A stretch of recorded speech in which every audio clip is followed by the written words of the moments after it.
Background వాయిస్తో hype ఇచ్చే చాలామంది cricket commenters ఉన్నారు. అప్పటికప్పుడు మీరు ఇచ్చే ఎలివేషన్స్ పీక్స్లో ఉంటాయి. హే ప్రభు ఏ క్యా హువా చూడడం వేరు, అక్కడ మాట్లాడడం వేరు. ధోని గారికి మీరు చెప్పారు, ఆడు స్వామి ఆడు, నువ్వు ఆడాలి, మేము చూడాలి, వాడితే మేము చూడాలి, నీకోసమే నీ ఆట కోసమే మేము వచ్చాం. ధోని గారు ఆడిన ఇన్నింగ్స్లో బెస్ట్ ఇన్నింగ్స్ ఏది అని అంటే ఏం చెప్తారు? ధోని అవుట్ అయిన మూమెంట్ 2019 వరల్డ్ కప్లో. అని మీరు కరెక్ట్గా చూస్తే ఎంపైర్ కూడా ఫస్ట్ ఎక్కడ తప్పు జరిగింది అంటే ఏం చెప్తారు? అన్డౌటెడ్లీ ఎస్ఆర్హెచ్ కంటే కేకేఆర్ ఇస్ స్ట్రాంగ్. వీడే మాట్లాడుతున్నారు, వీడే సోది తిన్నది అని చాలామంది అనుకొని ఉంటారు, చాలామంది అనుకున్నారు. మేబీ రోహిత్ శర్మ కప్ తీసుకుంటాడు అనుకుంటున్నాను. ఇది ఎవరికి అర్థం కాక క్రెడిట్తో బయటకు వచ్చాడని చెప్పేసి చాలా మంది ట్రోల్ చేస్తూ ఉంటారు. పర్వాలేదు, ఎవరెన్ని ట్రోల్ చేసినా ఏం చేసినా నిజం ఏంటి? క్రికెట్ అంటే పవర్ కాదు, టైమింగ్ కూడా. ఎగ్జాక్ట్లీ. ఆ టైంలో ఆ పవర్ యువరాజ్ సింగ్ అయితే టైమింగ్. సో ఫైనల్లీ రోహిత్ గారి కళ నెరవేరుతుందనే నేను అనుకుంటున్నాను. ఈ T20 వరల్డ్ కప్లో కొంతమందికి ఛాన్స్ రాలేదని చాలామంది డిసప్పాయింట్ అయ్యారు. వచ్చిన వాళ్ళు సరిగ్గా వినియోగించుకోవట్లేదని కూడా కొంతమంది అంటున్నారు. శివం దుబే గురించి ఒకటి మాట్లాడుకోవాల్సిన సిచ్యువేషన్. ఫ్యూచర్ సూపర్ స్టార్స్ ఎవరంటే మీరేం చెప్తారు? గిల్, ఎక్కువ హోప్స్ ఉన్నాయి నితీష్ రెడ్డి.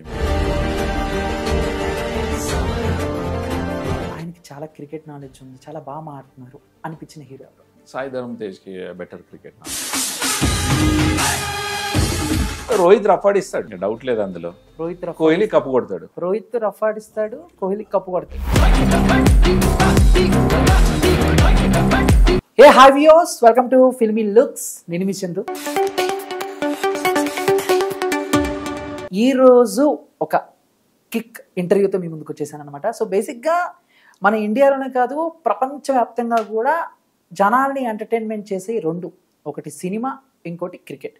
ఇక క్రికెట్ ప్రేక్షకులకు ఎప్పుడూ కూడా దగ్గరగా ఉండి మనకిష్టమైన బ్యాట్స్మెన్ పిచ్లో క్రికెట్ ఆడుతుంటే బ్యాక్గ్రౌండ్ వాయిస్తో హైప్ ఇచ్చే చాలామంది క్రికెట్ కామెంటర్స్ ఉన్నారు. బట్ తెలుగులో నాకు బాగా ఎంతో ఇష్టమైన కళ్యాణ్ కొల్లారం నాతో ఉన్నారు. ఆయనతో మాట్లాడదాం. ఈరోజు స్పెషల్ ఇంటర్వ్యూ ఆయనతోనే. హలో అన్న, ఎలా ఉన్నారు? Hi hi hi Chandu, how are you? I am good, thank you. నేను చాలా బాగున్నాను. సూపర్. సో ఇప్పుడు టీవీలో చూస్తాం, ఇప్పుడు ఎదురుగా చూస్తుంటే. సో ఎలాగన్నా అసలు ఆ మ్యాజిక్ ఎలాగా మీ వాయిస్ లో అసలు అది అసలు అంటే మామూలుగా కొన్ని సినిమాల్లో కొంతమంది హీరోలు వస్తుంటే లేకపోతే వాళ్ళు ఏమైనా చేసిన బ్యాక్గ్రౌండ్ మ్యూజిక్ తో ఒక ఎలివేషన్ అదేదో ఇస్తారు. మీరు గ్రౌండ్ లో ఉండి మాకు ఎంతో ఇష్టమైన ఒక ధోని గారు, కోహ్లీ గారు, లేకపోతే వాట్ ఎవర్ ఎవరైనా ఒక బ్యాట్స్మెన్ 6 కొట్టినా 4 కొట్టినా అప్పటికప్పుడు మీరు ఇచ్చే ఎలివేషన్స్ పీక్స్లో ఉంటాయి. ఎలివేషన్ పీక్స్ అంటే డెఫినెట్గా కొంచెం ప్రిపేర్ అవ్వాల్సి ఉంటుంది. మనకి మామూలుగా చూడడం వేరు, అక్కడ మాట్లాడడం వేరు, ఆ టైంలో కరెక్ట్గా ఎగ్జిక్యూట్ చేయడం వేరు. సో అది అంటే దానికి ముందు యాక్చువల్గా ఏంటి అంటే నాకు నార్మల్గా కూడా స్పోర్ట్స్ అంటే ఇష్టం. చిన్నప్పటి నుంచి కూడా చాలా ఎక్కువ టైం స్పోర్ట్స్లో స్పెండ్ చేశాను నేను. సో దాంతోపాటు నేను రేడియోలో కూడా రెయిన్బో FM 101.9లో ఆల్మోస్ట్ 8 years అది ఆర్జేగా వర్క్ చేశాను. సో అప్పుడు ఆ ట్రైనింగ్ తర్వాత ఆర్జేగా వర్క్ చేయడం, ఎక్కువ మాట్లాడడం, ఇవన్నీ కూడా వచ్చినాయి. దాంతోపాటు వాయిస్ అనేది గాడ్ గ్రేస్, పేరెంట్స్, మన అందరూ దేవుని దయ, దానివల్ల వచ్చింది.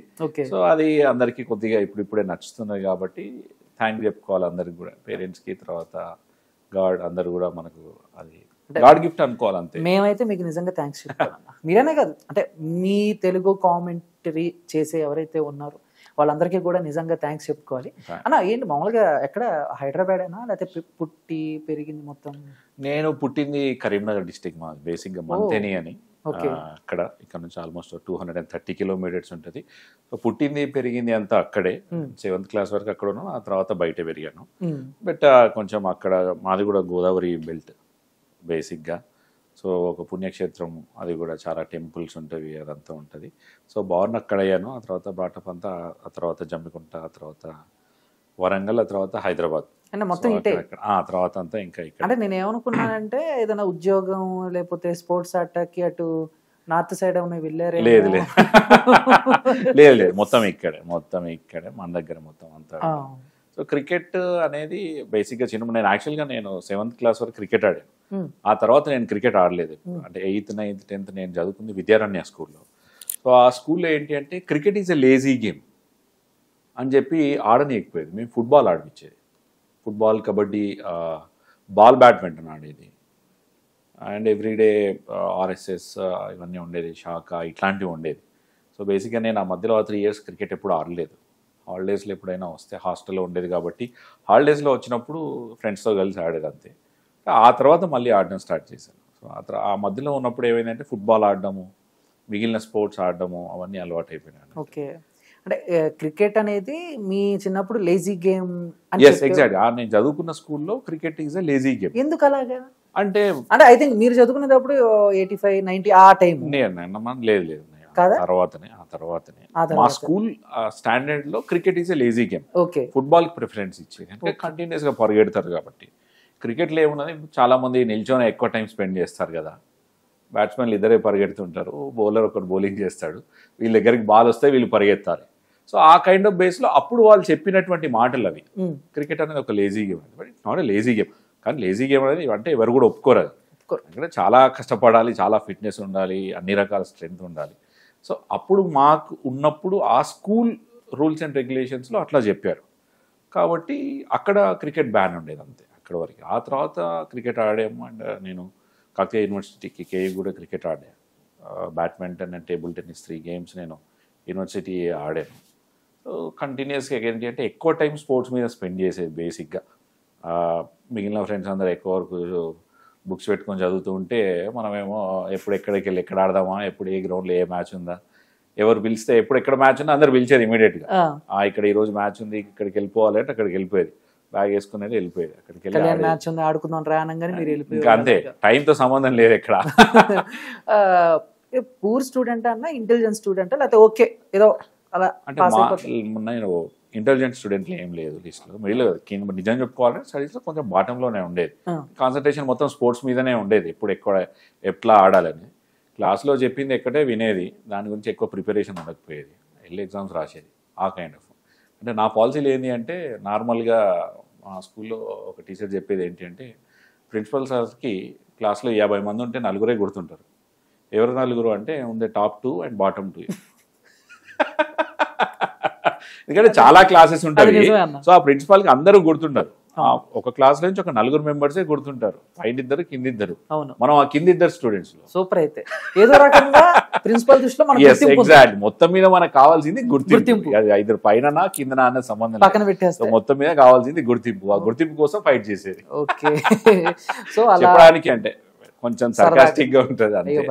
బట్ అంత పెద్ద టాప్ క్లాస్ స్టూడెంట్ కాదు, కొంచెం తక్కువనే చదివేది. బట్ ఒకసారి ఏదైనా చూస్తే వింటే పడిపోతుంది, మర్చిపోవడం అంటూ ఉండదు ఇంకా. ఓకే, అంటే మీకు ఉండాల్సింది కూడా కావాల్సింది కూడా అదే కాబట్టి ఇప్పుడున్న ఫీల్డ్ కి ఎగ్జాక్ట్ గా ఒకసారి చూస్తే చెప్పగలగాలి, గుర్తుండగలిగి. స్టడీస్ నుంచి రేడియో జాకీ, స్టడీస్ తర్వాత నేను జాబ్ చేశాను. ఆ తర్వాత మార్కెటింగ్ ఒక ఐటీ కంపెనీ కూడా ఇక్కడ ఎన్టీఆర్ టెక్నాలజీస్ అని స్టార్ట్ చేసి దాన్ని ఆల్మోస్ట్ ఒక 11 years రన్ చేసాం. Own company, training come development centre. అంటే ఇంజనీరింగ్ స్టూడెంట్స్కి ప్రాజెక్ట్స్, ఎంసీఏ స్టూడెంట్స్ తోటి ప్రాజెక్ట్స్ చేసి చిన్న డెవలప్మెంట్ ప్రాజెక్ట్స్ కూడా చేసేది మా కంపెనీలో. నేను ఆ ఫ్రెండ్ గల్ పెట్టాము. అది దాన్ని ఒక 11 years అట్లా రన్ చేసాము. తర్వాత ఫ్రెండ్ యూఎస్ వెళ్ళిపోయినాడు, తీసేద్దామంటే తీసేసాము. ఓకే, సో ఆ తర్వాత రేడియో జాకీ లేదు, అది ఉండగానే రేడియో జాకీ చేసేవాడిని. 2008లో నేను కంపెనీ స్టార్ట్ చేసి 2005 చివరిలో 2006 అనుకోవచ్చు, 2016 వరకు కంపెనీ రన్ చేసాము ఆల్మోస్ట్. రేడియో జాకీ స్టార్ట్ చేసింది 2008లో. 2008లో రేడియో జాకీ స్టార్ట్ చేసి 2015 వరకు రేడియో జాకీ చేశాను నేను. మళ్ళీ 2015 నుంచి ఇప్పటి వరకు చేయలేదు, వెళ్ళలేదు, రానివ్వట్లేదు. ఆ తర్వాత ఫైనల్గా ఇప్పుడు తెలుగు అంటే 2015లో ఏం జరిగింది అంటే, 2015లో నేను ఫస్ట్ కామెంటరీ డెబ్యూ చేసింది. కామెంటరీ డెబ్యూ చేసింది 2015 క్రికెట్ వరల్డ్ కప్ ఢిల్లీ నుంచి చేసాము. అది సో అది నా డెబ్యూ కామెంటరీకి. సో అక్కడ నుంచి మెల్లమెల్లిగా ముందుకు వెళ్తున్నారు. సో ఫైనల్ గా అంటే ఇప్పుడు ప్రెసెంట్ తెలుగు కామెంటరీకి సెటిల్ అయిపోయారు. యా, ఇప్పుడు full time into commentary.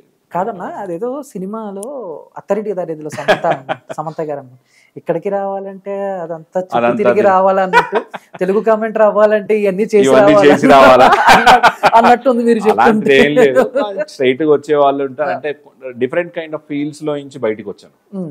So sports లో ఉండేది, ఆడుకునేది, ఆ తర్వాత చదువు అయిపోగానే జాబ్ అయిపోగానే కంపెనీ స్టార్ట్ చేయడంగానే ఆ బిజినెస్ లో బిజీ అయిపోవడం, ఎంటర్టైన్మెంట్ కోసం ఆర్జే చేశాను. సో అట్లా జరిగినాయి అన్నట్టు. ఎంటర్టైన్మెంట్ లో ఉండాలి, ఏదైనా డిఫరెంట్గా చేయాలి అని చెప్పి ఆర్జేకి వెళ్ళాను. సో ఆర్జేకి వెళ్ళినప్పుడు కూడా కొంచెం బ్లాంక్గానే ఉండే యాక్చువల్గా చెప్పాలి అంటే. ఏదో అచానక్ వెళ్ళాము, అక్కడ సెలెక్ట్ అయ్యాము. ఆ తర్వాత అక్కడ చాలా నేర్చుకున్నాను యాక్చువల్గా. ఆర్జేగా ఉన్నప్పుడు చాలా వరకు నేర్చుకోవడం జరిగింది థింగ్స్ని. చాలా రకాలు, అంటే ఎట్లా మాట్లాడాలి, చాలా తక్కువ టైం లోపల వినే వాళ్ళని ఎంటర్టైన్ ఎక్కువ చేయగలగాలి. సో అక్కడ అది ట్రైన్ చేశారు మాకు. సో అప్పుడు అక్కడ ట్రైన్ అయినప్పటి నుంచి కొంచెం ఎట్లా మాట్లాడాలి, ఎంటర్టైన్ చేయాలంటే ఏ విధంగా ఉండాలి, నాలెడ్జ్ గెయిన్ మనకు ఉంటే సరిపోదు, అది పక్కన వాడికి ఇచ్చేప్పుడు తక్కువ టైంలో బెటర్గా ఇవ్వగలగాలి. ఎక్కువ టైం చెప్పి గంటలు క్లాస్ చెప్తే ఎవరు వింటారు? షార్ట్గా స్వీట్గా చెప్పేసి పంపించేస్తే వింటారేమో. ఓకే, అంటే మీలో ఈ టాలెంట్ ఉందని మీరే గుర్తించి మనం దీంట్లో బెటర్ అనిపించిందా, లేకపోతే ఎవరైనా? లేదు, నాకు ఫస్ట్గా సుధీర్ మావాద్ అని sports journalist and also sports commentator, multi sports చేశారు ఎప్పటి నుంచో. సో ఆయన నాకు ఫస్ట్ రిఫరెన్స్ ఇచ్చారు. ఆయన నన్ను రమ్మని పిలిచారు ఢిల్లీలో 2015 వరల్డ్ కప్కి. సో వస్తావా అని అడిగారు. అప్పుడు అనుకోకుండా అప్పుడు వెళ్ళడం జరిగింది అక్కడ. సో ఆ తర్వాత అక్కడ చేశాను. ఆ తర్వాత ఇమీడియట్గా 2016 ఐ థింక్ కబడ్డీకి స్టార్ స్పోర్ట్స్ కాల్ చేశారు. సో ఆ తర్వాత ఇంకా అక్కడ నుంచి కబడ్డీ ఎప్పుడైతే స్టార్ట్ చేశానో, సో అక్కడ నుంచి ఇంకా స్టార్ స్పోర్ట్స్ తోటి 2022 వరకు కామెంటరీ కెరీర్ అక్కడ నుంచి స్టార్ట్ అయిపోయింది. ఓకే, ఇప్పుడు మామూలుగా ప్రతి పనిలో కూడా వాళ్ళకి సంబంధించి ప్రతి ప్రొఫెషనల్లో ఎంతో కొంత దాన్ని ఏమంటారు, దాన్ని టీచింగ్ అంటారా, లేకపోతే practice something coaching. Correct. So ఇప్పుడు అలా మీ తెలుగు కామెంటర్ చేయటానికి మీకు సపరేట్గా ఏమైనా కోచింగ్ ఉంటుందా? సపరేట్గా కోచింగ్ కబడ్డీకి ఎప్పుడైతే వెళ్ళామో ఆ స్టార్ టీవీకి, సో అప్పుడు మాకు ఏం చేశారంటే కొన్ని వర్క్షాప్స్ కండక్ట్ చేశారు. కండక్ట్ చేసి ఎట్లా మాట్లాడాలి, ఎట్లా చెప్పాలి, ఏ టైంలో ఎట్లా ఉండాలి, ఏంటి అనేది ఎవ్రీ టైం చెప్తూ ఉంటారు. సో నార్మల్గా వర్క్షాప్స్ ఉండడం వల్ల ఏముంటుంది అంటే కొంచెం బెటర్ ఎగ్జిక్యూషన్ ఇవ్వడానికి అవకాశం ఉంటుంది నార్మల్గా కూడా. ఎందుకంటే వాళ్ళు చెప్తుంటారు ఎవ్రీ ఇయర్ కూడా. ఇప్పుడు ఇన్ఫ్యాక్ట్ ఇప్పుడు ఐపీఎల్ జరుగుతున్నప్పుడు కూడా ప్రతి ఐపీఎల్కి ముందర నార్మల్గా ఈ ప్రొడ్యూసర్స్, డైరెక్టర్స్, కంపెనీ హెడ్స్ ఎవరైతే ఉంటారో వాళ్ళ ప్రొఫెషనల్లో ఉండేవాళ్ళు వాళ్ళందరూ కలిపి ఒక మీటింగ్ అరేంజ్ చేసి నార్మల్ చెప్తారు. సో లాస్ట్ ఇయర్కి ఈ ఇయర్కి ఏం చేంజ్ ఉంటుంది, ఏం చేంజ్ కావాలనుకుంటున్నారు వాళ్ళు బ్రాడ్కాస్ట్లో. సో ఆ బ్రాడ్కాస్ట్లో వాళ్ళు ఏ కైండ్ ఆఫ్ చేంజ్ కావాలనుకుంటున్నారు, ఆ కైండ్ ఆఫ్ చేంజ్ కావడానికి మనం ఎట్లా వర్క్ చేయాలి, మనతో పాటు వాళ్ళు ఎట్లా కలిపి మనతో వర్క్ చేస్తారు. సో దానికోసం ఎప్పుడైనా కూడా ఎక్కడైనా కూడా గేమ్ అనేది నడుస్తుంటుంది. సో వాళ్ళకి ఏం కావాలనేది, ఎలాంటి అవుట్పుట్ కావాలనేది వాళ్ళు చెప్తారు ఎగ్జాక్ట్గా. ఓకే, సో ఆ అవుట్పుట్ ఎలా ఇవ్వాలనేది మనం వర్కౌట్ చేసి ఇవ్వాలి. ఇప్పుడు ఒక బ్యాట్స్మెన్ క్రికెట్ ఆడుతుంటే ఐ థింక్ మీరు బాగా, అంటే ఈ మధ్య తెలుగు కామెంటరీ కూడా బాగా ఫేమస్ అవుతుంది. అందులోనూ కొన్ని సిచ్యువేషన్స్లో మీలాంటి వాళ్ళు ఇంకా ఫేమ్ అవుతున్నారు. అంటే లైక్ భలే చెప్పాడే, అంటే ఒక చాలా మంది ట్రోల్స్ కానీ మీమ్స్ కానీ సోషల్ మీడియాలో అదే వాయిస్ వినపడుతుంది. అంటే ధోని గారికి మీరు చెప్పారు, ఆడు స్వామి ఆడు, నువ్వు ఆడాలి, మేము చూడాలి, మహేంద్రుడు, ధీరుడు, వీరుడు అని. అవి ముందే ఏమన్నా కొంచెం అనుకుంటారా, లేదా అప్పటికప్పుడు అలా వచ్చేస్తాయా? ఇన్ఫాక్ట్ మహేంద్ర సింగ్ ధోనికి నేను చెప్పిన దానికి నేనేం ప్రిపేర్ అవ్వలేదు. నార్మల్గానైతే స్పాంటినిటీ, అసలు ఈ ఫీల్డ్లో కావాల్సింది ఏంటి నార్మల్గా అంటే స్పాంటినిటీ. గేమ్తో పాటుగా స్పాంటినిటీ ఎంత ఎక్కువ ఉంటే మనం అలాంటి డైలాగులు లైక్ నార్మల్ కూడా పీపుల్ ఎక్కడ కనెక్ట్ అవుతారు, ఏదైనా డైలాగులకు, మూవీ డైలాగ్స్కో, లేకుంటే ఏదైనా కొత్తదనాన్ని ఏదైనా ఇచ్చినప్పుడు ఆ కనెక్షన్ అనేది చాలా ఫాస్ట్గా వస్తుంది. సో దాన్ని ఇవ్వగలగాలి అంతే. తక్కువ టైంలో కూడా ఇన్ టైంలో ఆ చూసే విజువల్కి, వినే చెవులకి అది కరెక్ట్గా కనుక సూట్ అవుతే ఎవరైనా కనెక్ట్ అవుతారు. ఈవెన్ మనం మూవీ చేసినప్పుడు కూడా అదే ఉంటుంది కదా. సో అది చేయగలగాలి. సో అప్పుడు మహేంద్ర సింగ్ ధోని ఆడినప్పుడు నేను కొత్తగా ప్రిపేర్ అయింది ఏం లేదు, ఇది చెప్పాలి అని అనుకున్నది ఏం లేదు, అది స్పాంటేనిటీగా చెప్పేశాం. సో సో అప్పటికప్పుడు కొట్టేశాడు. ఆడు స్వామి నువ్వు ఆడితే ఒకసారి చూడాలి. చెప్పండి అన్న. అది లైవ్ లో వినాలనుంది నాకు. నార్మల్ గా అది యాక్చువల్ గా As a ప్రిపేర్ అయి ఉంటే ధోని ఫ్యాన్ గా correct, అది ప్రిపేర్ అయి ఉంటే నేను చెప్పడానికి వచ్చేదేమో, అవును. బట్ నేను ఏం ప్రిపేర్ అయింది లేదు అక్కడ. పోనీ ఇప్పుడు ప్రిపేర్ అవ్వకుండా సడన్ గా ప్రిపేర్ అవ్వకుండా అప్పటికప్పుడు, ఎందుకంటే యాక్చువల్లీ నార్మల్ గా మహేంద్ర సింగ్ ధోని వేస్తున్నప్పుడు స్టేడియంస్ అన్ని కూడా ఫుల్ అయిపోతున్నాయి. అవును. ఎక్కడ ఆడితే అక్కడ ప్రతి ప్లేస్ లో ఏ వెన్యూ అయినా కూడా మహేంద్ర సింగ్ ధోని వస్తున్నాడంటే అన్ని ఇట్లా పెరిగిపోతుంది. అండ్ ఇన్ఫాక్ట్ లైట్స్ ఆన్ అయిపోతున్నాయి, మొబైల్ లైట్స్ ఆన్ అవుతున్నాయి. నార్మల్ లోకల్ టీం కన్నా కూడా ధోని ఫ్యాన్స్ ఎక్కువ ఉన్నారు. ధోని కోసం అందరూ. సో ఈగర్గా నాకు కూడా ధోని అంటే ఇష్టం, నేను కూడా ధోనికి ఫ్యాన్. ఎందుకంటే అన్ని రకాలు ప్రూవ్ చేసుకున్నాడు కాబట్టి అందరూ. సో దానిలో ఎలాంటి డౌట్ లేదు. సో ఆబ్వియస్గా అది లోపల నుంచి వచ్చేసింది ఒక్కసారి. నువ్వు ఆడు స్వామి ఆడు, నువ్వు ఆడితే మేము చూడాలి, నీకోసమే, నీ ఆట కోసమే మేము వచ్చాం. ఇన్ఫ్యాక్ట్ స్టేడియంలో ఉన్న వాళ్ళైనా కావచ్చు, టీవీ ముందర ఉన్న వాళ్ళైనా కావచ్చు, మొబైల్లో చూసే వాళ్ళైనా కావచ్చు, అందరూ మ్యాచ్ చూస్తున్న వాళ్ళందరూ కూడా నార్మల్ ప్లేయర్లు ఆడేదానికి ధోని ఆడుతున్నప్పుడు వచ్చి చూసేదానికి ఆ వ్యూయర్షిప్ కావచ్చు, ఆ చూసే నెంబర్స్ కావచ్చు, అవన్నీ కూడా చాలా ఎక్కువ ఉన్నాయి. సో అది నేను చెప్పాల్సింది మీరు నేను చెప్తున్న మాట కదా. అందరికి ఓపెన్గా మొబైల్ పట్టుకొని చూస్తే ఎంతమంది వ్యూస్ ఉన్నవి అనేది కనబడిపోతుంది. మహేంద్ర సింగ్ ధోని లాస్ట్లో వస్తున్నాడు ఆ 3 ఓవర్స్ అంటే, ఆ 3 ఓవర్స్ వచ్చేసరికి మొత్తం ఫుల్ అయిపోతుంది. ఫ్యాక్ట్ అందరు దానికోసం రేటింగ్స్ పెరిగిపోతున్నాయి. Correct, exactly. సో దాన్ని మనం ఎన్కరేజ్ చేసాం అక్కడికక్కడ, దాన్ని అప్పటికప్పుడు మామూలుగా. ఇంకోటి ఏంటంటే రైమింగ్ కూడా ఉంటే బాగుంటది కదా మాట్లాడుతున్నప్పుడు. అందుకే శూరుడు, వీరుడు, ధీరుడు, మహేంద్రుడు, సో అట్లా హైప్ చేసాం. అది కొంచెం కొన్ని ప్రిపేర్ అయినా శూరుడు, వీరుడు, ధీరుడు, మహేంద్రుడు అప్పుడు ప్రిపేర్ అయ్యాం. సో డే 1 ఎప్పుడైతే ముంబైకి అగెనెస్ట్గా 3 సిక్స్లు కొట్టేసి ఆడాడో అప్పుడు ప్రిపేర్ కాలేదు. ఆ తర్వాత నుంచి ఏం చేసామంటే కొన్ని ఇంకోటి ఏంటంటే మనం ఎంత ప్రిపేర్ అయినా ఆ మ్యాచ్ జరుగుతున్న టైంకి మనం అక్కడ ఉండాలి, ఆ ప్లేయర్ పర్ఫామ్ చేయాలి. అది ధోనియే కావచ్చు, కోహ్లీనా, రోహిత్ శర్మనా, ఇంకెవరైనా ఎవరు వచ్చినా కూడా వాళ్ళు ఆ టైంలో వాళ్ళు పర్ఫామ్ చేయగలిగితే మనం ప్రిపేర్ అయింది మనం ఎగ్జిక్యూట్ చేయగలుగుతాం. ఆ టైంకి వాళ్ళు అన్ని రన్స్ కొట్టగలగాలి, ఆ మూమెంట్ కూడా అట్లానే ఉండగలగాలి. ఆ మూమెంట్ అంటే దాన్ని ఆ హైప్ని మనం చేయగలిగితే జాబ్ డన్. ఓకే. అండ్ ఇప్పుడు మీరు మాట్లాడుతూ ధోని అంటే ఇష్టం అన్నారు కాబట్టి, ఆయన అంటే ఇష్టం అన్నారు కాబట్టి, సో మొత్తం చాలా మ్యాచెస్ చూసుంటారు, లైవ్లో చూసుంటారు, లేకపోతే మీరు కెరీర్ స్టార్ట్ చేయకముందు కూడా చూసుంటారు. సో ధోని గారు ఆడిన ఇన్నింగ్స్లో బెస్ట్ ఇన్నింగ్స్ ఏది అని అంటే ఏం చెప్తారు? ధోని ఆడిన innings 2011 world cup innings best innings. దానికంటే ఎక్కువ బాగా గుర్తుండిపోయే ఇన్నింగ్ ఏంటి అంటే ధోని అవుట్ అయిన మూమెంట్. 2019 వరల్డ్ కప్లో ధోని రన్అట్ అయ్యాడు. అది చాలా బాధేసిన మూమెంట్. మేబీ ఉండుంటే మ్యాచ్ గెలిపించేవాడా. ఇంకో ఎండ్లో జడేజా రన్స్ కొడుతున్నాడు. నార్మల్గా ధోని రన్అట్ అవ్వడం చాలా తక్కువ చూస్తాం. అది డైరెక్ట్ హిట్ అవ్వడం, జస్ట్ ఒక ఇంచెస్లో అవుట్ అయ్యి వెళ్ళిపోవడం. సో కొట్టిన రన్స్ కంటే యాక్చువల్గా ఆ రన్అట్ చాలా గుర్తుండిపోయింది నాకు. మేబీ ఎంతమంది ఆ రోజు ఎంత ఫీల్ అయి ఉంటారు చాలా మంది క్రికెట్ ఫ్యాన్స్. మీరు కరెక్ట్గా చూస్తే ఎంపైర్ కూడా ఫస్ట్ అని ఇలా అంటే ఎంపైర్ కూడా డౌట్ ఏంటా అని షాక్ లో ఉండి ఉంటాడు. నార్మల్గా ఆ మూమెంట్ అది 2011 వరల్డ్ కప్ ఎప్పుడైతే సిక్సర్ కొట్టిన తర్వాత బ్యాట్ని ఇట్లా అన్నాడో ఇంకా మూమెంట్ ఈజ్ లైఫ్ లాంగ్ గుర్తుండిపోతుంది. మీరు లైవ్లో చాలా మంది ప్లేయర్స్ని చూస్తూ ఉంటారు అండ్ వాళ్ళతో ఇంటరాక్ట్ అవుతూ ఉంటారు కదా.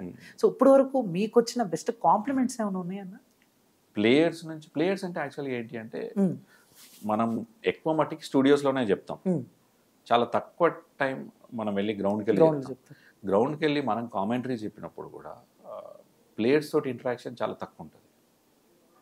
ఎందుకంటే వాళ్ళ బౌండరీస్ డిఫరెంట్ ఉంటుంది. డైరెక్ట్గా వాళ్ళని ఇంటర్వ్యూ తీసుకోవాలంటే చాలా రూల్స్ అండ్ రెగ్యులేషన్స్ ఫాలో అవ్వాలి. చూడడానికి అందరూ అనుకుంటారు మీరు కామెంటరీ చెప్తున్నారు, మీరు గ్రౌండ్కి వెళ్తున్నారా, మీ స్టూడియోలో ఉంటున్నారా, మీకు వాళ్ళు కలవరా, ఇలాంటి క్వశ్చన్స్ చాలామంది అవునా అంటారు. కానీ యాక్చువల్లీ ఫ్యాక్ట్ ఏంటి అంటే అంత ఈజీ కాదు. వాళ్ళ బౌండరీస్ వాళ్ళకు ఉంటుంది, ఎవరి బౌండరీస్ వాళ్ళకు ఉంటుంది. వీళ్ళు ఇక్కడికి వెళ్ళరాదు, వాళ్ళు ఇక్కడ రారాదు. చాలా స్ట్రిక్ట్ రూల్స్ ఉంటుంది. ఇన్ఫ్యాక్ట్ గ్రౌండ్కి వెళ్ళినా కూడా సో అంత ఈజీగా ఉండదు. ఓకే. అంటే మీరు అన్నారు రూల్స్ చాలా ఉంటాయి స్ట్రిక్ట్గా. మీకుండే రూల్స్ ఏంటి? ఒక తెలుగు కామెంటర్కి ఉండే రూల్స్ ఏంటి? ఎలాంటి రూల్స్ పెడతారు ఐపీఎల్లో కానీ లేకపోతే బీసీసీఐ ఇలాంటి క్రికెట్ ఆడేటప్పుడు, వరల్డ్ కప్ ఇలాంటి జరిగేటప్పుడు? అంటే కామెంటరీ టైంలోనా మీరు అడిగేది? కామెంటరీ టైంలో ఎప్పుడైనా కూడా అక్కడ బేసిక్గా క్రికెట్ ఈజ్ బేసిక్. క్రికెట్ వస్తున్నప్పుడు, క్రికెట్ మ్యాచ్ చూస్తున్నప్పుడు క్రికెట్ గురించే మాట్లాడాలి. వేరే అదర్ థింగ్స్ తక్కువ ఉండాలి. మ్యాచ్ బోరింగ్ టైమ్ సిచ్యువేషన్లో ఎంటర్టైన్ చేయగలగాలి. చూసే వ్యూయర్ టీవీ ఆఫ్ చేసి బయటికి వెళ్ళొద్దు, మొబైల్ బంద్ చేసి మ్యాచ్ కొంతసేపు అయ్యాక చూద్దాం, లాస్ట్లో చూద్దామా అనే థాట్ రాకుండా వాళ్ళని స్టిక్ చేయగలగాలి మ్యాచ్ చూడడానికి. నార్మల్గానే చూస్తుంటారు, కొంతమంది ఏం చేస్తారంటే మనకు తెలుసు, ఆ స్టార్టింగ్లో చూస్తారు, చివరిలో చూస్తారు, మిడ్ ఓవర్స్లో కొంచెం స్లో డౌన్ అయిపోతుంది. సో అట్లాంటి టైంలో కూడా మనం ఎంటర్టైన్ చేయగలగాలి. అట్లాంటి టైంలో ఎంటర్టైన్ కావాలంటే కొంచెం బ్యాట్స్మెన్లు రన్లు కొట్టాలి. మామూలుగా క్రికెట్ అంటే మనకు బ్యాట్స్మెన్స్ రన్స్ కొడుతుంటేనే ఎంటర్టైన్మెంట్ అనేది ఎక్కువ ఉంటుంది. సో అది దాన్ని మనం ఇంకొంచెం దానికి మసాలా మిక్స్ చేయగలిగితే బెటర్గా ఉంటుంది. అండ్ మీరు లాస్ట్ ఐపీఎల్ టైంలో కూడా మీ ఎస్ఆర్హెచ్ టీంకి బాగా సపోర్ట్ చేశారు. మీరు ఎస్ఆర్హెచ్ ఫైనల్కి వెళ్ళిపోయింది, ఈ మ్యాచ్ గెలిస్తే మామూలుగా ఉండదు, మనకు ఒక కప్ వచ్చేస్తుంది అని చెప్పేసి.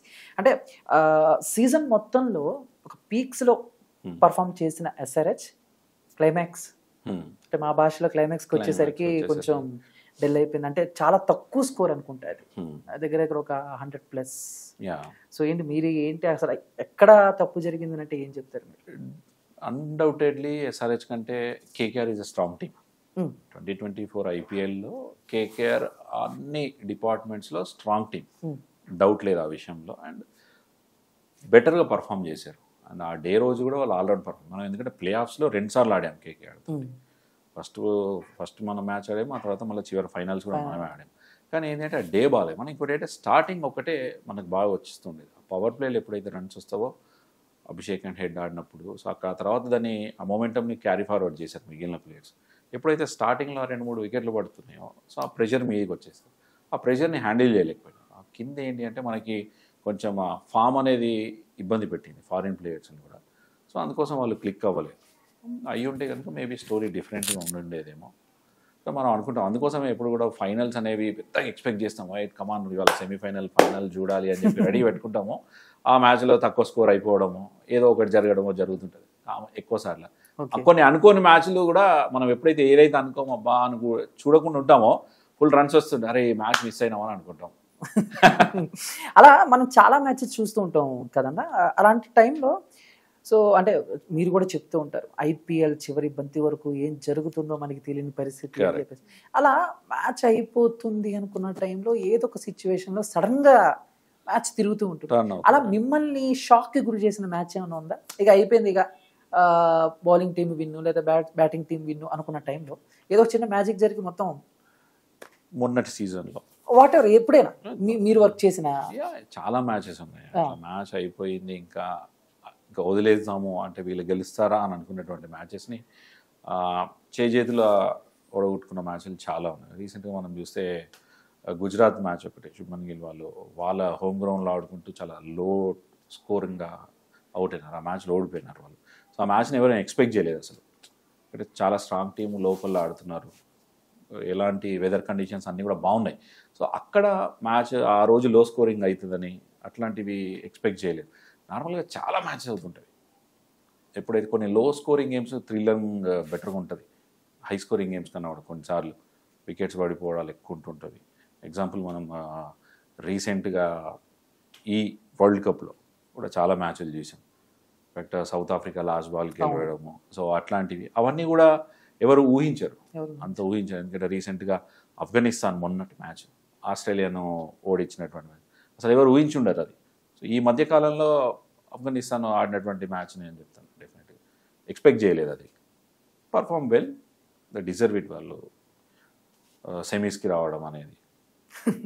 అంటే ఇప్పుడు మీ గురించి మాట్లాడితే ఇదివరకు మా చిన్నప్పుడు ఒక 90s కిడ్స్ మాకు తెలిసినంతవరకు హిందీ కానీ లేకపోతే ఇంగ్లీష్లో కానీ కామెంట్స్ వస్తున్న కొద్దీ తెలుగులో అలవాటు అవుతున్నాయి. బట్ ఇప్పుడున్న నవడేస్ అంటే ఇప్పుడున్న సిచ్యువేషన్స్లో సో తెలుగు కామెంటరీ ఎంతవరకు జనాలకి కనెక్ట్ అవుతుంది అని అనుకుంటున్నారు? ఎంతవరకు తెలుగు కామెంటరీని ప్రోత్సహిస్తున్నారు లేదా ఎంకరేజ్ చేస్తున్నారు అంటే ఆదరిస్తున్నారు అని అనుకోవచ్చు? అది మీరు చెప్పాలి. అంటే మీరు చెప్పలేదు. ఫస్ట్ ఆఫ్ ఆల్ మీరు చెప్పాలి. తెలుగు కామెంటరీ అనేది ఇప్పుడు ఆదరిస్తున్నారా లేదా? ఇంతకు ముందు చూస్తే తెలుగు కామెంటరీ స్టార్ట్ అయ్యి ఆల్మోస్ట్ ఒక 4 years అయిపోయింది. మోర్ దాన్ 4-5 years అవుతుంది. సో అప్పటికి ఇప్పటికీ ఆదరిస్తున్నారా, చూస్తున్నారా లేదా అనేది మీరు చెప్పాలి. మీరు చెప్తే ఆ తర్వాత నేను చెప్పగలను. అంటే నాకు తెలిసినంత వరకు వింటున్నారు. నేనైతే మ్యాచ్ చూసేటప్పుడు అయితే తెలుగు కామెంటరీలోనే పెట్టుకుంటా, ఐపీఎల్ అయినా వాట్ ఎవర్ ఏదైనా. ఎందుకంటే కొంచెం సో ఒక మాస్ పీపుల్ అనుకోండి, లేకపోతే ఒక మిడిల్ క్లాస్ అనుకోండి, వాట్ ఎవర్ ఏదైనా కూడా తెలుగులో చూద్దాం బాగుంటుంది కదా అన్న ఇంటెన్షన్ మనకు ఉంటుంది. సో అందరికీ కూడా అలాగే ఉంటుంది కదా. బట్ మీరు కామెంటర్ కాబట్టి మీకేమనిపిస్తుంది అంటే బయట జనాలు లేకపోతే ఇంట్లో వాళ్ళు? అంటే నా పాయింట్ ఏంటి అంటే, ఎస్ మీరు చెప్పినట్టుగా ఒకప్పుడు ఇంగ్లీష్ కామెంటరీ, హిందీ కామెంటరీ ఉండేది. ఇంగ్లీష్ హిందీ కామెంటరీ ఏంటి అంటే మీరు చెప్పినట్టు క్లాస్ వైజ్గా అనుకోవచ్చు, ఎట్లా చూసుకున్నా కూడా లైక్ సరే రూరల్లోకి వెళ్తే కనుక మ్యాచ్లు టీవీలో పెట్టి చూసేది, కామెంటరీ ఎంతమందికి అర్థమవుతుందా అనేది ఒక క్వశ్చన్ మార్క్ ఉంటుంది. రైట్, కామెంటరీతో సంబంధం లేదు, గేమ్ అర్థమవుతుంది, గేమ్ని చూసేవాళ్ళు, మ్యాచ్ని ఎంజాయ్ చేసేవాళ్ళు. కామెంటేటర్ ఏం చెప్తున్నాడు ఏంటి అనేది అవసరం లేదు. ఎప్పుడైతే ఈ రీజనల్ లాంగ్వేజ్ వచ్చి ఎప్పుడైతే తెలుగులో చెప్పడం స్టార్ట్ చేస్తే ఏమైంది, తెలుగు కామెంటరీని నెగిటివ్గా చెప్పారు. క్వైట్ కామన్, ఎందుకంటే ఇంగ్లీష్ హిందీ ఎంతవరకు అర్థమవుతుంది, ఒకవేళ అర్థమైనా దాని గురించి నెగిటివ్గా చెప్పడానికి మళ్ళీ చెప్పగలగాలి. ఆ ఇంగ్లీష్ కామెంటరీ దానిలో ఉండేటువంటి వాళ్ళు ఎంత టెక్నికల్ చెప్పారా లేదా, వాళ్ళు చెప్తున్నది విని వీడి తప్పు చెప్పాడు అని చెప్పి రికగ్నైజ్ చేసేంత శక్తి ఉంటేనే అది చెప్పగలుగుతారు. లేనప్పుడు ఏమవుతుంది, జస్ట్ వాచ్ అండ్ ఎంజాయ్. ఆ పాలసీ ఎక్కువ వరకు ఉండేది నాకు, నేను అనుకుంటున్నటువంటి విధానం. సో తెలుగు కామెంటరీ ఎప్పుడైతే వచ్చిందో నా ప్రతి వినే వాళ్ళకి అర్థమవుతుంటుంది. మనం రెగ్యులర్గా మాట్లాడుకున్నట్టే ఉండేది, వీడే మాట్లాడుతున్నాడు రా వీడేమో సోది తిన్నది అని చాలామంది అనుకొని ఉంటారు, చాలామంది అనుకున్నారు, అందులో డౌట్ ఏం లేదు. రైట్, అనుకొని ఉంటారు ఎగ్జాక్ట్. ఎందుకంటే మన రోజు మాట్లాడుకునే భాష కాబట్టి అందులో ఉండే ప్రతి తప్పుని తొందరగా రికగ్నైజ్ చేయొచ్చు. తెలుగులో మాట్లాడే ప్రతి తప్పుని రికగ్నైజ్ చేయొచ్చు ఎవరైనా కూడా. సో అందుకోసం ఏం చేస్తాడు, వీడు తప్పు మాట్లాడుతున్నాడు. అదే ఇంగ్లీష్లో చెప్తున్న కామెంటరీని వీడు తప్పు మాట్లాడుతున్నాడు అని చెప్పాలంటే అర్థం అంతకంటే బెటర్గా రావాలి, వస్తేనే రికగ్నైజ్ చేస్తాడు. సో అక్కడ స్టార్టింగ్ మొత్తం కూడా తెలుగు కామెంటరీ మీద నెగిటివ్. రాను ఏమవుతుంది, వినడానికి అలవాటు పడ్డారు. ఇన్ని రోజులు ఇంకోటి ఏంటి, ఆ ఇంగ్లీష్ కామెంటరీ వింటుంటే చెవులకు ఇంపు ఉండేది, సౌండ్స్ గుడ్. తెలుగు కామెంటరీలో తప్పులు దొరికేసరికి సౌండ్స్ గుడ్ లేదు, కొంచెం ఇరిటేషన్ ఉండేది. ఎప్పుడైతే వింటూ ఉన్నారో అండ్ దానికి తోడుగా ఏమవుతుందంటే, ఎప్పుడైతే ఈ ఎక్స్పర్ట్ క్రికెటర్స్ వచ్చి గేమ్ని బెటర్గా ఎక్స్ప్లెయిన్ చేయడం స్టార్ట్ చేశారు, మిడిల్ అవ్వడం అంటే ఏంటిది, సిక్సర్ అంటే ఏంటిది, బౌండరీ అంటే ఏంటిది, rules and regulations. Only boundary and సిక్సరే కాదు కదా క్రికెట్ అంటే. ఈ మధ్య కాలంలో నాకు తెలిసి తెలుగు కామెంటరీ వల్ల జనాలు కొంతవరకు క్రికెట్ని బెటర్గా నేర్చుకుంటున్నారు. అంటే ఎలాగంటే అన్న ఇప్పుడు టెక్నికల్గా నేర్చుకుంటున్నారు అనేది నేను ఫీల్ అవుతున్నాను. అంటే ఏం జరుగుతుంది ఇప్పుడు మామూలుగా 6-4 కొడితే ఓకే, అది తెలుగు కామెంటరీ అయినా ఇంగ్లీష్ కామెంటరీ అయినా హిందీ అయినా 6-4 అని తెలుస్తుంది. బట్ అక్కడ అవుట్ అయిందా అవలేదా, అంటే ఇప్పుడు మామూలుగా ఎల్బిడబ్ల్యూ ఎలా తగిలితే అవుట్ అవుతుంది, స్లిప్, ఇవన్నీ కూడా తెలుగులో స్పష్టంగా చెప్పడం వల్ల కొత్తగా చూసేవాళ్ళు చిన్నపిల్లలకు కూడా ఓకే ఇది అవుట్, ఇది నాట్ అవుట్, ఈ బాల్ ఇది, ఈ బాల్ అది కాదు, సో రూల్స్ ఏంటి, ఇవన్నీ కూడా తెలుస్తున్నాయి స్పష్టంగా మాకు తెలిసినంత వరకు అయితే. Exactly correct point. ఎప్పుడైతే వ్యూయర్కి క్రికెట్ అర్థమవుతున్నదో, విని ఎంజాయ్ చేస్తున్నాడో, జాబ్ డన్, మేము సక్సెస్ అయినట్టు. అవును, యాజ్ ఎ కామెంటేటర్గా సక్సెస్ అయినట్టు. ఓకే, ఎందుకంటే స్కూల్లో టీచర్ చెప్తే స్టూడెంట్స్కి ఎట్లా అయితే అర్థమై వాళ్ళు వింటారో, ఇక్కడ కైండ్ ఆఫ్ ఇది. ఎప్పుడైతే తెలియని వాళ్ళకి, ఓన్లీ మ్యాచ్ తెలిసిన వాళ్ళు ఎట్లాగో చూస్తారో, బౌండరీ, సిక్సర్, 2 runs, సింగిల్, ఇది ఓకే, ఎడ్జ్, వికెట్ ఏదో స్లో ఉన్నది అంటున్నారు, రూమ్ తీసుకొని ఆడాడు అంటున్నారు. ఈ రూమ్ క్రికెట్లో రూమ్ ఏంది తీసుకోవడం, జోకులు దాని మీద కదా, కైండ్ ఆఫ్. సో అట్లాంటివి కాకుండా యాక్చువల్గా ఏంటిది, దాని మీనింగ్ ఏంటిది ఎక్స్ప్లెయిన్ చేయగలుగుతున్నారు. బాల్ స్వింగ్ చేస్తున్నారు, అవుట్ సింగర్ అంటే ఏంటి, ఇన్ సింగర్ అంటే ఏంటి, కట్టర్ అంటే ఏంటిది, గూగ్లీ అంటే ఏంటిది,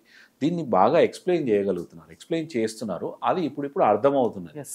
టార్గెట్ అంతా కూడా ఏంది, చాలా వరకు నాకు తెలిసి లెదర్ బాల్ క్రికెట్ కంటే టెన్నిస్ బాల్ క్రికెట్ ఆడే వాళ్ళు ఎక్కువ మంది ఉంటారు. Right. So tennis ball cricket ఏంటి, power game. Leather ball cricket not only power, ఆ టైమింగ్ అవన్నీ కావాలి, మిడిల్ అవ్వడం ఇవన్నీ కావాలి. ఇది ఏంది అర్థం కాదు. ఈ టెన్నిస్ బాల్తో ఆడడానికి దీనికి చాలా డిఫరెన్స్ ఉంటుంది కాబట్టి ఓన్లీ పవర్ కొడితే సరిపోదు. సో అవన్నీ కావాలి, టైమింగ్ కావాలి. సో ఆ టైమింగ్ అంటే ఏంటిది, ఆ మిడిల్ అవ్వడం అంటే ఏంటిది, ఇది ఎక్స్పర్ట్స్ ఎక్స్ప్లెయిన్ చేస్తున్నారు. సో ఎక్స్పర్ట్స్ ఎక్స్ప్లెయిన్ చేస్తున్నారు, వాళ్ళతో పాటు లీడ్ కామెంటేటర్స్, మామూలుగా లీడ్ కామెంటేటర్స్, కాలర్స్ అంటారు. సో వీళ్ళు కలిసి చెప్పి మ్యాచ్ని ఎంటర్టైన్ చేసి వాళ్ళకి అర్థం చేస్తున్నామనంటే మేము సక్సెస్ అయినట్టు అని నేను ఫీల్ అవుతాను. సూపర్ అన్న. మామూలుగా నాకు ఒక చిన్న డౌట్, ఇప్పుడు మామూలుగా ఐపీఎల్ చూస్తున్నా ఉప్పల్లో మ్యాచ్ జరుగుతుంటే ఉప్పల్లో కొడితే తుప్పల్లో పడింది మీరేనాది? కాదు, నేను మీరు కదా? అది ఉప్పల్లో కొడితే తుప్పల్లో old dialogue, last 2-3 years 4 years back అయింది. ఇప్పుడు ఈ ఇయర్ ఎక్కువ ఎందుకు అయిపోయింది అంటే యాక్చువల్గా ఈ ఇయర్ థీమ్ కూడా అదే ఉండే. ఏంటి అంటే మేము వర్క్ చేసింది జియో సినిమాకి, నాట్ ఫర్ టీవీ.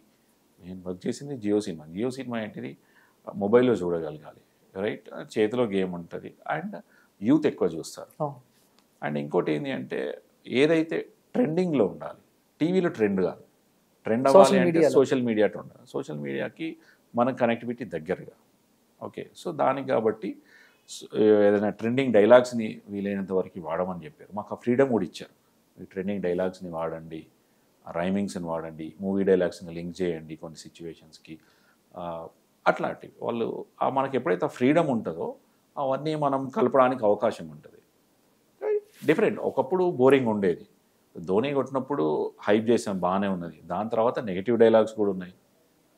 సో నార్మల్గా ఇంతకుముందే మనం మాట్లాడుకున్నాం కదా, ఐదర్ అక్కడ ఉంటే తెలుస్తుంది లేకుంటే ఇక్కడ ఉంటే తెలుస్తుంది. సో నెగిటివ్ల ద్వారా ఇంకా చాలా ఫాస్ట్గా తెలిసిపోతుంది పబ్లిక్కి. ట్రెండ్లోకి రావాలంటే మేబీ నెగిటివే బెటర్ ఏమో. ఒక్కోసారి ట్రోల్ కూడా బాగా అవుతారు. మనోడు చిన్న టీముల మీద ఆడతాడు, పెద్ద టీం వచ్చేసరికి ఇలాంటివి కూడా గబుక్కుని అవి వస్తాయా లేకపోతే వాంటెడ్ గానే అనేస్తారు? అంటే నార్మల్గా ఇప్పుడు పర్ఫామ్ చేస్తున్నారు, ప్లేయర్ పర్ఫామ్ చేయనప్పుడు చేయలేదు అని చెప్తాడు. యాజ్ అ కామెంటేటర్ రెస్పాన్సిబిలిటీ కదా. ఆడుతున్నప్పుడు ఆడారు అని, బాగా ఆడారు, బాగా షాట్స్ కొడుతున్నారు, బాగా ఫామ్లో ఉన్నారు అని ఎట్లా చెప్పారో, ఆడినప్పుడు బాగా ఆడలేదు అని చెప్పడంలో తప్పేంటి? అంతే అంటారు. సోషల్ మీడియాలో మీమ్స్ అవుతాయి. ఎంత బ్రో అంటే ఫ్యాన్స్ ఉంటారు, అంత మాట ఫ్యాన్స్ ఉంటారు, కరెక్టే బ్రదర్. నేను అనేది ఏంటంటే ఆడనప్పుడు ఆడలేదంటారు, అంతే కదా. ఇప్పుడు మనం రెస్టారెంట్కి వెళ్తాము, భోజనానికని వెళ్తాము, మనం ఏదో ఆర్డర్ చేస్తాము, బాగుంటే బాగున్నది అంటారు, బాగాలేకపోతే బాగాలేదన్నారు అంటారు కదా. బాగాలేకున్నా కూడా సూపర్ అని అయితే చెప్పరు కదా. సో ఎగ్జాంపుల్ అంటే మీకు ఇష్టమైనదే మీరేదో చెప్పారు, బిర్యానీ నార్మల్గా బేసిక్ లెవెల్లో ఎక్స్పెక్ట్ చేసి వెళ్తారు హైదరాబాద్లో. అక్కడ వరస్ట్ ఉంది, అసలే బాగాలేదు మీరు ఎక్స్పెక్ట్ చేసిన దానికి. మీకు ఇష్టం కదా అని చెప్పి ఏంది భయ్యా బిర్యానీ బాగాలేదని చెప్తారా, లేకుంటే సూపర్ అని చెప్తారా? బాగాలేదని చెప్తారా? మరి అదేగా. ఓకే, యాజ్ ఎ తెలుగు కామెంటర్గా అండ్ మీరు తీసుకున్న ఫస్ట్ రెమ్యునరేషన్ ఎంత? అసలు మామూలుగా కామెంటర్కి బయట జనాలు ఎక్స్పెక్ట్ చేస్తున్నంత రెమ్యునరేషన్స్లు, ఆదాయం ఇవన్నీ ఉంటాయన్నా? అంటే ఎక్స్పెక్టేషన్స్ చాలా హై ఉంటుంది బయట చూసేవాళ్ళు. ఇంతకుముందు నేను యాక్సెసిబిలిటీ ఉన్నప్పుడు కూడా అదే చెప్పాను. చూసే వాళ్ళకి యాక్సెసిబిలిటీ చాలా ఎక్కువ ఉంటుంది, అంటే ఎక్స్పెక్టేషన్స్ హై ఉంటుంది. But average of things worst ఉంటుంది అని చెప్పను. అంటే దీనిలో కూడా పర్టికులర్గా ఇది అని ఉండదు. లైక్ ఇప్పుడు ఐటీలో తీసుకోవచ్చు, వేరే ఏ ఫీల్డ్లో తీసుకున్నా, మీరు ఎక్కడికి వెళ్ళినా depends on the experience, depends on the టాలెంట్ని బట్టి ఏదైనా ఉంటుంది, అంతేగాని ఫిక్స్డ్ అంటూ ఏది ఉండదు. అండ్ థింగ్ ఏంటి అంటే ఇప్పుడు చేస్తున్న నాకు తెలిసి ఏ కామెంటేటర్ కూడా ఎవరు కూడా సాలరీ బేస్డ్ అనేది చాలా తక్కువ ఉంటుంది. ఎవరైనా కూడా పర్ డే ఎన్ని డేస్ వర్క్ చేస్తే అన్ని డేస్కి డబ్బులు ఇస్తారు. సో మ్యాక్సిమం ఎంత చేసినా 365 డేస్లో మంత్లీ ఉండదు, ఎంత మహా అయితే 80 days 100 days వర్క్ చేస్తారు. స్పోర్ట్స్ క్యాలెండర్ కూడా అంతే ఉంటుంది.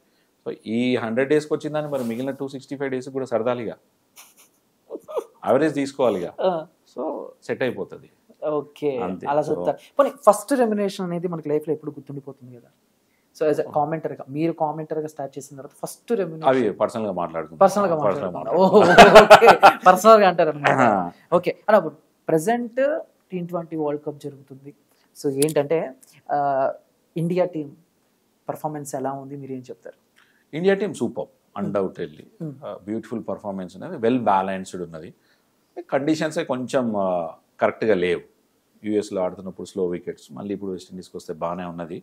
సో యాక్చువల్ ఛాలెంజ్ అయిపోయింది, ఏంటంటే సూపర్ 8కి వచ్చేసాం, అయిపోయింది, గెలిచేసాం. So semis. కానీ ఇక్కడే చాలామంది యూత్కి చాలా డౌట్స్ ఉన్నాయి. ఇండియా టీం ఇప్పుడు కూడా ఫస్ట్ నుంచి చివరి వరకు ఒక పీక్స్లో పర్ఫామ్ చేస్తుంది, చివరికి వెళ్ళేసరికి డిసప్పాయింట్ చేస్తుంది అనేది చాలామంది వాదన. మీరేమంటారు కామెంటరీ? నేనైతే అగ్రీ చేయను. మన 23 వరల్డ్ కప్లో చూస్తే అన్ని మ్యాచ్లు గెలిచాము, ఫైనల్లో మాత్రమే ఓడిపోయాము. ఇప్పుడు కూడా ఆల్మోస్ట్ ఆడిన అన్ని మ్యాచెస్ గెలిచాము. సో సెమీఫైనల్, ఫైనల్ 2 గెలిస్తే అయిపోతుంది. మేబీ రోహిత్ శర్మ కప్ తీసుకుంటాడు అనుకుంటున్నాను ఈసారి, కప్తో ఇంటికి వస్తాడని ఇండియాకి. మీకు అంతవరకు మీకైతే బాగా హోప్ ఉంది నాకు. ఓకే. ఎందుకంటే రీసెంట్గా 23 వరల్డ్ కప్ మిస్ అయ్యాం. ఇప్పుడు నేను అదే చెప్తున్నాను, యాక్చువల్గా ఎట్లా ఉండంటే మన 23 world cup, in fact ICC 2019 world కప్లో చూసినా కూడా Rohit Sharma perform very well. మనకు ఫైనల్లో కూడా జరిగింది 23 వరల్డ్ కప్లో ఏం జరిగింది, ఇండియాలో జరుగుతున్నప్పుడు కూడా ఎప్పుడైతే రోహిత్ శర్మ అవుట్ అయ్యాడో టీం మొత్తం ప్యానిక్ అయిపోతుంది. ఏ అప్రోచ్ అయితే ఉంటుందో అదే అప్రోచ్ని కంటిన్యూ చేస్తే బాగుండేదేమో. ఆ రోజు కూడా రాహుల్ చాలాసేపు బ్యాటింగ్ చేశాడు, కోహ్లీ చాలాసేపు బ్యాటింగ్ చేశాడు. ఇది మళ్ళీ ఫ్యాన్స్కి నచ్చదు. అంత ఎక్స్పీరియన్స్ ఉన్నటువంటి ప్లేయర్స్ అంత ప్యానిక్ అయిపోకుండా ఉండాల్సిందే. అంతసేపు సింగిల్ స్ట్రైక్ రొటేషన్గా చాలాసేపు చేయలేదు. బౌండరీస్ చాలా ఓవర్ల వరకు రాలేదు. కొంచెం బెటర్ స్కోర్ చేసింటే అయిపోయేదేమో. ఓకే. ఇది ఇప్పుడు యాజ్ నాకు విరాట్ కోహ్లీ ఇష్టమే, కేఎల్ రాహుల్ ఇష్టమే, అందరూ ఏ క్రికెటర్ అయినా ఇష్టమే. Depends on the experience. Experience ఎప్పుడు కౌంట్ అవుతుంది, ఎప్పుడైతే టఫ్ సిచ్యువేషన్ ఉంటుందో అప్పుడు బయటికి తీసుకురావాలి. ఎంత పెద్ద టోర్నమెంట్ అవుతుందో అంత టఫ్ సిచ్యువేషన్ ఉంటుంది. అట్లాంటి టఫ్ సిచ్యువేషన్లో ఆడితే బెటర్ ఎక్స్క్యూషన్ వస్తుంది, అంత పెద్ద నేమ్ వస్తుంది. ఇప్పుడు ధోనీని ఎందుకోసం అంత పెద్ద పేరు వచ్చింది? 2011 వరల్డ్ కప్లో ఏం జరిగింది, ఇండియా ఇమీడియట్గా 2 వికెట్లు పడిపోయినాయి. నార్మల్గా యువరాజ్ సింగ్ సూపర్ డూపర్ ఫామ్లో ఉన్నాడు. ధోని స్ట్రాటజీతో ముందరికి వచ్చాడు.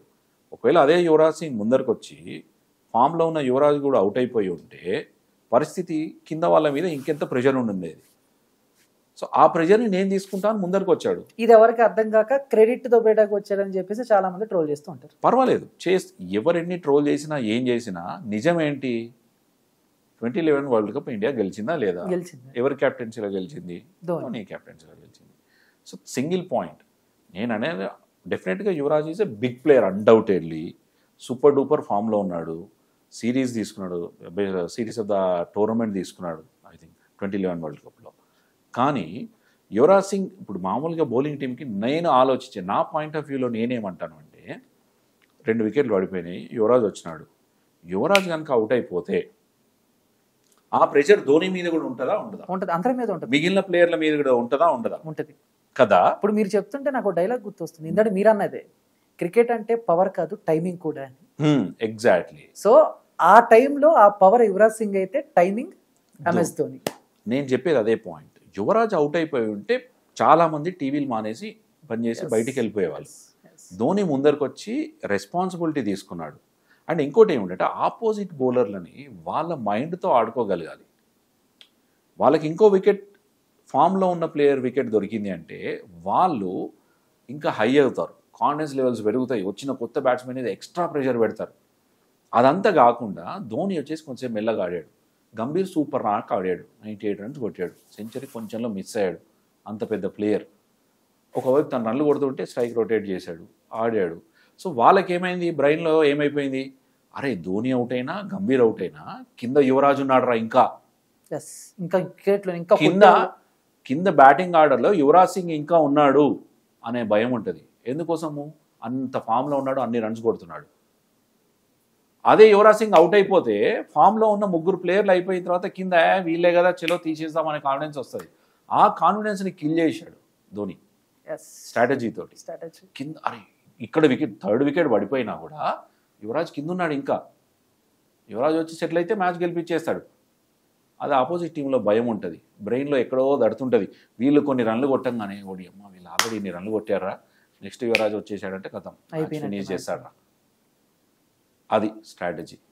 ఇప్పుడు మీరు మాట్లాడారు కదన్నా, ఇప్పుడు మామూలుగా చాలామంది ప్లేయర్స్ని చాలామంది రిప్లేస్ చేస్తున్నారు. అంటే ఇప్పుడు రోహిత్ గారిని ఒక ప్లేయరు, లేకపోతే కోహ్లీ గారిని ఒక ప్లేయరు రిప్లేస్ చేస్తున్నారు. బట్ ఆ పవర్తో, ఆ టైమింగ్తో, ఆ మైండ్ స్ట్రాటజీతో కూల్గా ఆడే ఒకే ఒక one and only player MS Dhoni గారు.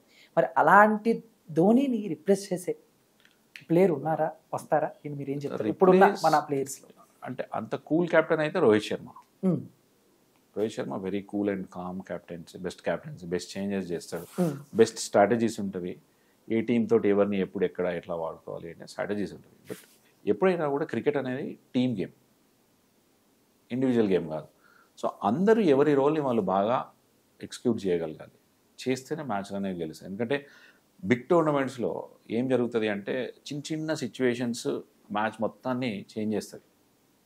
మనకు అదే చూసాం మనం.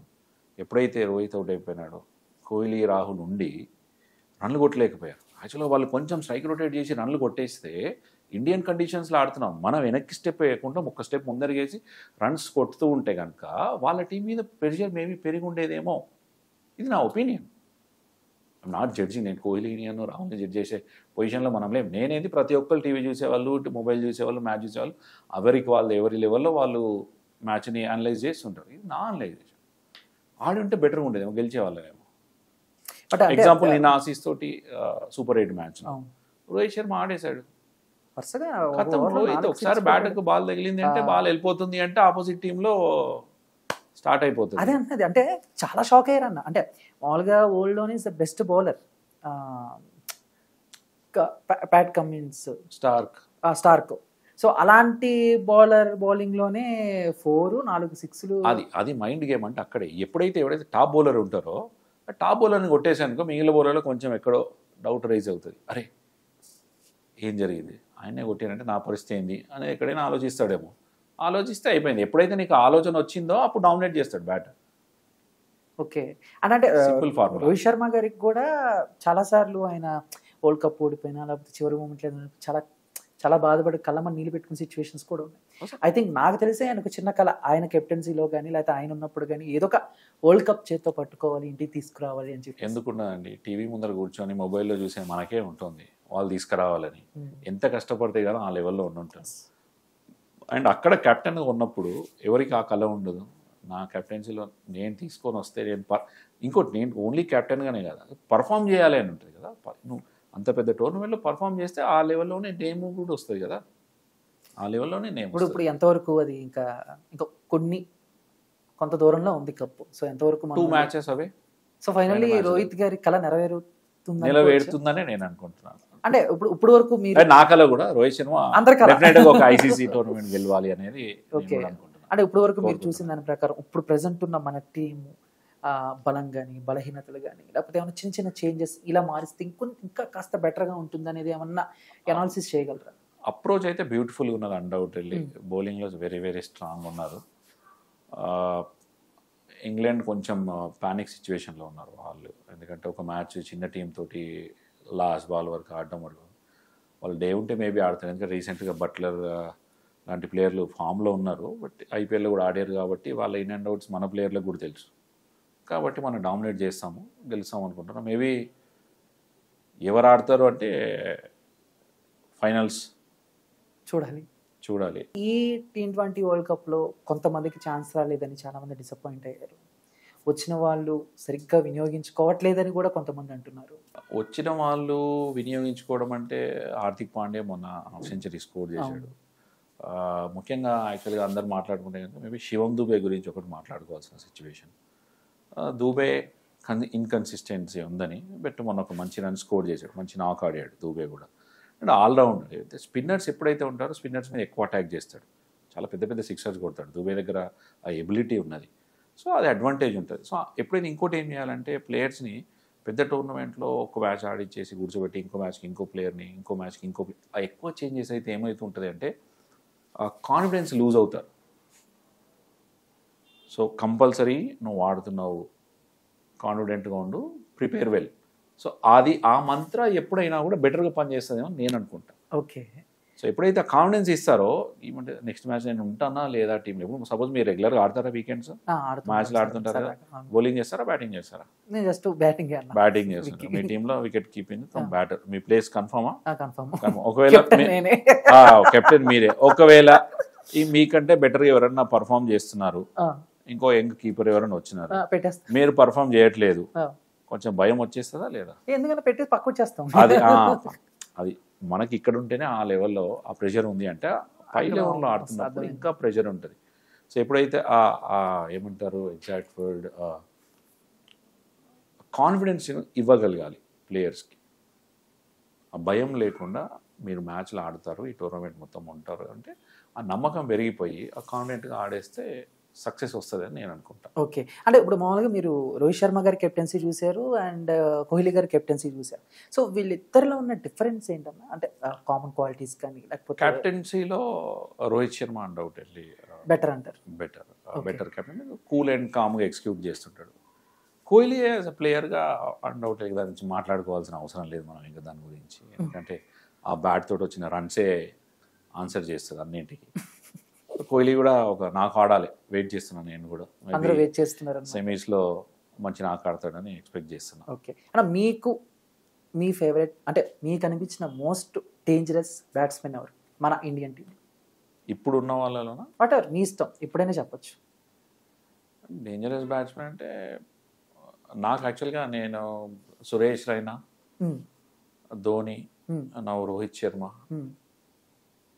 కోహ్లీ, వీళ్ళు any time game changers. Okay, timing బ్యాటింగ్తో కాకుండా చెప్తా బెస్ట్ అండ్ గేమ్ చేంజర్ ఎవరైనా అంటే ఆల్ టైమ్ క్రికెట్లో బూమ్రా. ఓకే, టైమింగ్ ఉన్న బ్యాట్స్మెన్? టైమింగ్ ఉన్న బ్యాట్స్మెన్ అంటే కనుక Sehwag. I hand coordination beautiful ఉండేది అట్లా. నాకు యాక్చువల్గా మార్క్వా ప్లేయర్ చాలా ఇష్టం ఉండేది. బ్యాటింగ్ కూడా కలర్ఫుల్ గ్లాసెస్ పెట్టుకొని బ్యాటింగ్ చేసేది స్టైలిష్గా, చాలా నచ్చేది అప్పుడు. చాలా చిన్నప్పుడు, ఇంకా అప్పటికి ఆ పేరు గుర్తుండిపోయింది, మార్క్వా స్టీవా. ఓకే, చాలా మందికి నేను విన్నా, చాలా మంది ఆ పేరు విన్నా నేను చాలా మంది నోట్లో నుంచి. అంటే ఇప్పుడు మన ఇండియన్ టీంకి వచ్చేసరికి and okay world cup T20 world cup అవుతుంది అండ్ చాలా హోప్స్ ఉన్నాయి ఈసారి ఖచ్చితంగా. అండ్ మన రోహిత్ శర్మ గారు కప్పు తీసుకొస్తారని మీరు కూడా క్లారిటీ ఇచ్చారు కాబట్టి అండ్ హైపెక్ ఇచ్చారు మీరైతే. అండ్ కానీ ఐపీఎల్కి వచ్చేసరికి కొన్ని తీరని కోరికలు అలా ఉండిపోయినాయి కోహ్లీ గారికి కానీ, లేకపోతే చాలా చాలా డౌట్స్ ఉన్నాయి. నెక్స్ట్ కూడా కొంతమంది టీమ్స్ చేంజ్ అయిపోతున్నారు, ధోని ఆడతారా ఆడరా అని చెప్పేసి. ఏం చెప్తారా? వెయిట్ చేయాల్సిందే. అంతేనా? ధోని ఆడనని అయితే చెప్పలేదు. It means ఆడతాడేమో. ఓకే, అంటే ఇప్పుడు రోహిత్ శర్మ గారు ముంబైకి ఆడతారా లేకపోతే వేరే వేరే టీమ్స్లో? మెగా ఆక్షన్లో వదిలేస్తే ఏ టీం అయినా తీసుకోవచ్చు, అది మన చేతుల్లో లేదు. నేను టీమ్ ఓనర్ని కాదు, అని అంటే ఇప్పుడు మామూలుగా ఇప్పుడు మన ఇండియన్ టీం సూపర్ స్టార్స్ ఎవరంటే అందరికి ఎక్కువ మంది చెప్పేది కోహ్లీ గారు లేకపోతే రోహిత్ శర్మ గారు. But upcoming future super stars ఎవరంటే మీరేం చెప్తారు? ఫ్యూచర్ స్టార్స్ ఇప్పుడు యశస్వి జైస్వాల్, గిల్, నితీష్ రెడ్డి. తెలుగు ఎక్కువ హోప్స్ ఉన్నాయి నితీష్ రెడ్డి మీద డెఫినెట్గా. వీళ్ళైతే బాగుంటుంది, వీళ్ళ మీద బెటర్ హోప్స్ ఉన్నాయి.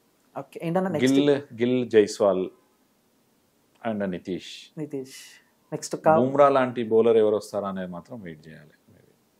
ఆ ప్లేస్ రిప్లేస్ చేసే మాత్రం లేరు, అది టఫ్ ఉంటుంది. ఓకే అన్న, ఇప్పుడు మామూలుగా ఇంకా నెక్స్ట్ ఏం ప్లాన్ చేశారు? ఇప్పుడు వరల్డ్ కప్కి కానీ లేకపోతే నెక్స్ట్ ఇంకా గేమ్స్కి అంటే ఎక్కువ సినిమాలు చూసి ట్రెండ్కి తగ్గట్టు ఆ డైలాగులు అలా ఏదో ప్రిపేర్ చేసుకుని ఉంటారు కదా,